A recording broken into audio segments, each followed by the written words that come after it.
Hai, alasan pertama mengapa menurut gue HP ini adalah smartphone yang sangat tepat untuk dijadikan HP utama sebagai daily driver buat pemakaian sehari-hari.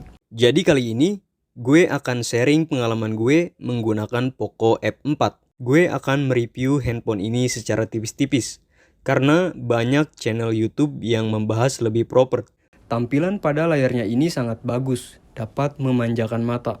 Dengan ukuran layar 6,67 inch berpanel AMOLED dengan kecepatan refresh rate 120 Hz sebagai penerus dari generasi sebelumnya yaitu Poco F3. Jika kita compare spesifikasinya ini ada sedikit perubahan dari segi tampilan dan baterainya. Bisa lo lihat sendiri. Salah satu aspek dari sektor yang paling gue suka adalah tampilan dari layarnya. Untuk smartphone kelas menengah, Poco F4 ini memiliki kekuatan yang sangat luar biasa. Dari layar AMOLED yang menampilkan kontras yang enak di mata. Dari ketajamannya, ini enak banget. Apalagi buat nonton film dewasa, bukan maksud gue nonton film yang lebih bermanfaat. Layarnya ini enak banget. Dengan respon sentuhannya ini pun sangat responsif.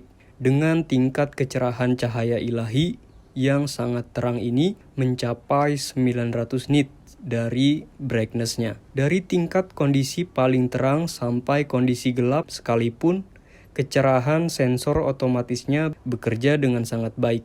Dengan ketangguhan serta kekuatan performa dari chipset yang sama dengan generasi sebelumnya, Poco F3 yaitu Snapdragon 870. Ini masih sangat bisa diandalkan. Untuk ngegame, multitasking atau sekedar editing video, chipset dari HP ini masih sangat mumpuni. Dengan baterai berkapasitas 4500 mAh bisa bertahan seharian. Untuk pemakaian normal, pengisian daya yang cepat 67 watt untuk mencapai 100% hanya membutuhkan waktu 50 menit. Kalau kita ngomongin dari segi desain dari Poco F4 ini, banyaknya perubahan branding dari segi tampilannya, di mana Xiaomi dan Poco telah memainkan peran besar. Itu terlihat dari smartphone ini. Poco F4 basically ini terlihat ciri khas yang tidak bisa dibandingkan dengan smartphone lain. Dengan desain mengotak seperti ini, memang rasa flagship dari HP ini sangat terasa. Seperti desain kebanyakan HP flagship di tahun 2024 ini. Dengan sensor sidik jari yang berada di tombol power, namun sensornya ini masih sangat responsif. Poco F4 ini dilengkapi dengan konektivitas 5G, meskipun tergantung lokasi kita berada. Jika lo berada di pelosok hutan belantara atau berada di kapal laut tengah samudra, apakah bisa mendapatkan sinyal tersebut? Tentu tidak, hanya wilayah tertentu yang dapat menjangkaunya. Di tahun 2024 ini, kalau lo orangnya suka ngegame, gaming banget, kinerja dari prosesornya ini yaitu Snapdragon 870 sangat luar biasa. It's amazing untuk menangani game-game mobile tanpa nge-lag maupun frame drop. Salah satu hal yang maybe kebanyakan orang rasakan ketika bermain game akan terasa panas pada HP tersebut. Maka dari itu, gue saranin untuk menggunakan cooling atau pendingin tambahan. Sehingga kalian dapat merasakan performa yang sesungguhnya dari kekuatan Poco F4 ini. So, ngomongin soal kamera, ada peningkatan dari resolusinya yaitu 64 megapiksel, ultrawide kamera 8 megapiksel, dan makro 2 megapiksel. Ini dia hasil foto dari Poco F4 ini sendiri. Bener-bener dari HP ini sendiri. Secara overall, gue sangat suka dengan peningkatan kamera dari Poco F4 ini.